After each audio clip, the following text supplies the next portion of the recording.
नमस्कार मित्रों, आज हम बात करेंगे वास्तुशास्त्र पर, किचन पर। तो मुझे कई मित्रों ने कहा है कि वास्तुशास्त्र पर भी कुछ बात करें। तो इसमें जो वो किचन के लिए स्थान कहा गया है वह आग्नेय स्थान कहा गया है, अग्नि में साउथ ईस्ट कॉर्नर। तो वहाँ पर किचन सामान्यतः ये कहा जाता है कि बनी हुई किचन सबसे बढ़िया है। क्यों? क्योंकि वह अग्नि का स्थान है और भोजन जो है वह सुगमता से आपको पचे और स्वास्थ्य प्रदान करे। इसके लिए सामान्यतः जो एक धारणा है कि किचन साउथ ईस्ट में होनी चाहिए। अन्य एपिसोडों में मैं ये बात करूंगा आपसे कि क्या एकमात्र स्थान आग्नेय है या उसके अलावा अन्य कहीं भी हो सकती है। शास्त्रों में वर्णन है इस बात का, वायव्य में भी हो सकती है, वेस्ट में भी हो सकती है। तो वो एक बात की चर्चाओं में हम इसे कवर करेंगे कि वह किन किन स्थानों पर हो सकती है। साउथ ईस्ट से निकलने वाले जो लोग एमवी या आचार्य हैं वो जानते हैं कि साउथ ईस्ट में जो एनर्जीज हैं, जो पदों का विभाजन करते हैं, तो उसमें जो देवता आते हैं वे आते हैं सविता, सावित्र और इसके अलावा भृष, अंतरिक्ष, अनिल और आकाश, पूषा। तो ये जो देवताओं के जो पद यहाँ पर पड़ते हैं, यहाँ पर जो किचन का स्थान हमें कहा जाता है, तो यहाँ पर मैं आपसे ये चर्चा करूँ कि यदि उस किचन में यदि हम थोड़ी सी एडजस्टमेंट करके जीवन में बहुत ही उसके उपयोगी प्रभाव ले सकते हैं, जीवन की गुणवत्ता को बदल सकते हैं। ऐसा भी कह सकते हैं कि हमारी जो डिज़ायर्स हैं उसके मैनिफेस्टेशंस में हमारी किचन भी हमारे लिए मददगार एक टूल हो सकती है, जादू की तरह। तो किचन में हमारे पास क्या क्या होता है? किचन में हम गैस, स्टोव, अंगीठी, पुराने फॉर्मेट में हम अंगीठियाँ रखते थे, आज के दिन हम गैस रखते हैं, बर्नर्स रखते हैं, ओवन रखते हैं। तो इनके लिए जो स्थान उपयुक्त स्थान माना गया है वह भृष, अंतरिक्ष और अनिल।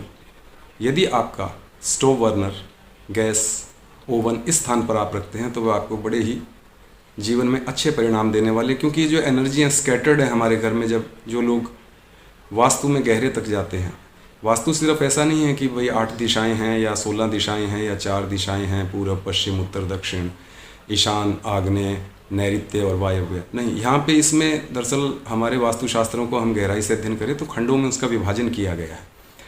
तो प्रत्येक खंड में एक देवता, उनका नाम है, आप वास्तु यंत्र में देख सकते हैं, वे सभी लिखे हुए हैं।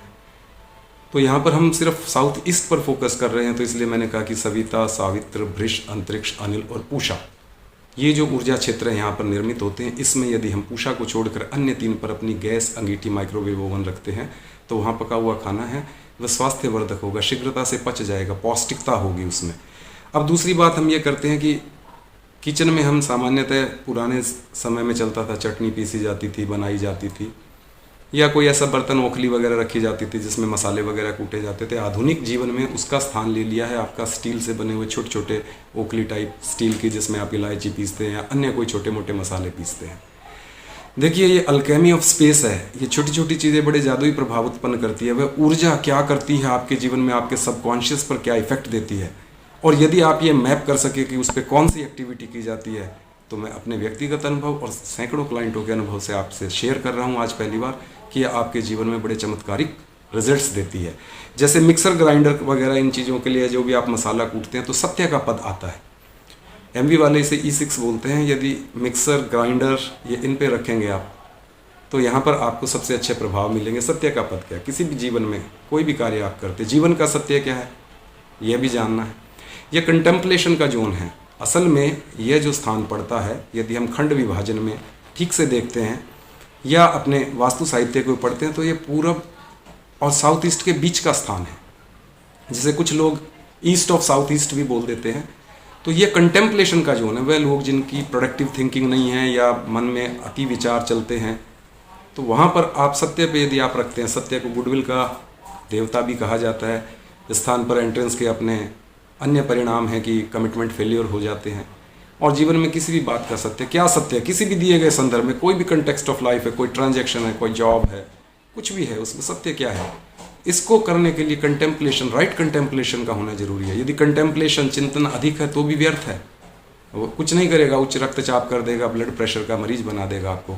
और यदि वह बिलो है तो भी आप मंद बुद्धि हो जाते हैं, आप ठीक से कंटेम्पलेशन नहीं करके गलत निर्णय ले जाते हैं। जैसे शेयर बाजार में काम करने वाले लोग यदि इस स्थान पर अपना ऑफिस या कंप्यूटर या अपना टेबल रख के बैठते हैं तो वह गलत निर्णय लेकर, गलत निवेश कर अपना पैसा डुबो कर वापस आते हैं। ऐसा प्रैक्टिकली बिल्कुल डॉक्यूमेंटेड केस स्टडी है। तो आप यहाँ पर यदि इन चीज़ों को यदि आप या नहीं जानते कि खंड का विभाजन कैसे किया जाए, तो आप किसी भी अच्छे वास्तुशास्त्री से परामर्श कर सकते हैं या स्वयं कर सकते हैं जिन्हें आता है। तो आप वहाँ पर रखिए और उसके बाद देखिए कि आपकी thinking process, contemplation process, productive churning सब शुरू हो जाएगी।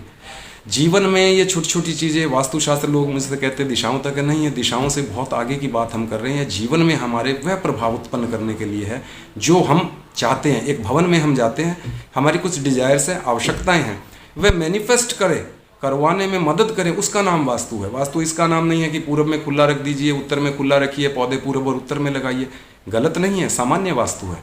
स्पेसिफिक विद्वान क्या करेगा आपके साथ, एक वास्तु आचार्य क्या करता है? वास्तु आचार्य देखता है कि आपकी डिजायर्स क्या है और उसको मैनिफेस्टेशन करने के लिए किस दिशा के कौन से देवता को एक्टिवेट करना है या उसको किस एक्टिविटी के माध्यम से आपके जीवन में इफेक्टिव बनाया जा सकता है, इसका नाम वास्तु है। इसके अलावा वाशवेशन की बात आती है तो वह भी आप भृश या सत्य पर लगा सकते हैं। जो आप वाशवेशन लगाते हैं किचन में, आजकल हर किचन में एक वाशवेशन है, तो यदि आप यह कर लेते हैं, और अन्न संग्रह जो किचन में किया जाता है, अन्न संग्रह किचन में आटा रखते हैं आप या अन्य कोई भी अनाज रखते हैं, तो वो जो प्रमुख रूप से आपकी किचन में यूज होता है उसे आप कहाँ रख सकते हैं? उसको रखने के लिए आपका आकाश का या अंतरिक्ष का पद सबसे उपयुक्त पद है। ये ऐसा नहीं है कि मैं आपसे कोई मजाक में कह रहा हूँ या कोई मेरी R&D की, ऐसा शास्त्रों में है। यदि आप वास्तुशास्त्रों में जाएंगे, बहुत मय मतम भी है, विश्वकर्मा प्रकाश भी है, अन्य भी निघंटू भी हैं, वृद्ध जातक में भी इसकी आपको रेफरेंसेस दिए गए, आप उन सबको पढ़िएगा तो आपको पता लगेगा। और जीवन में कुछ जो लोग डाउजिंग करते हैं, ऊर्जाओं को आइडेंटिफाई करते हैं किसी भवन में जाके, किसी यंत्र की मदद से, डायरेक्ट योगी हैं डायरेक्ट कर लेते हैं, साधक है डायरेक्ट कर लेते हैं, आप उनसे भी देखेंगे तो आप देखना, पूछिएगा। मैंने प्रैक्टिकल प्रयोग किया, मेरे अन्य मित्रों ने भी किया होगा कि आप इन प्लेसेस पे आप इनको प्लेस कीजिए और आपके जीवन में वो किचन, फिर साउथ ईस्ट की किचन, वैसा वो जो प्रभाव कि जो आपके जीवन में सुखदायक होगी, पुत्रों की वृद्धि होगी और आपको भोजन आराम से पचेगा, आप में कॉन्फिडेंस रहेगा, आप में बल रहेगा, वह तब आता है। वरना ठीक है, आग्नेय दिशा में किचन है, बुरी नहीं है, बट ये यदि आप करते हैं तो आप विश्वास जानिए ये आपके जीवन में जादुई प्रभाव उत्पन्न करने में, रिजल्ट मैनिफेस्टेशंस में मदद करेगी। साउथ ईस्ट का जोन है वो ज्योतिष में शुक्र देखता है, शुक्र यानी लक्ष्मी, भौतिक पदार्थ, ऐश्वर्य, और वास्तु में साउथ ईस्ट का मतलब होता है कैश। तो आपकी जो भी पेमेंट्स है, कैश है, वो इससे रिलेटेड इस जॉन में पड़ती है। तो यहाँ पर यदि हम ऊर्जाओं का संतुलन कर देते हैं तो हम इंश्योर कर देते हैं अपने क्लाइंट के, अपने जीवन में, कि हमें आर्थिक समृद्धि की प्राप्ति होगी। और साउथ ईस्ट का इम्बैलेंस है वो मनी को स्टक करवाता है, ब्लॉक करवा देता है, एक्सीडेंट जनरेट करवा देता है, और इसके अलावा पुत्रनाश का भय बनता है, शास्त्र जो कहते हैं। तो इसे आप बैलेंस कीजिए। साउथ ईस्ट में जिनकी किचन है उनके लिए गोल्डन अपॉर्चुनिटी है, और अन्य लोगों की जिनकी नहीं है वो निराश ना हो आने वाले समय में। और किन दिशाओं में किचन श्रेष्ठ हो सकती है उस पर बात करेंगे, तो आप इसे कीजिए और इसका पूरा लाभ लीजिए। नमस्कार।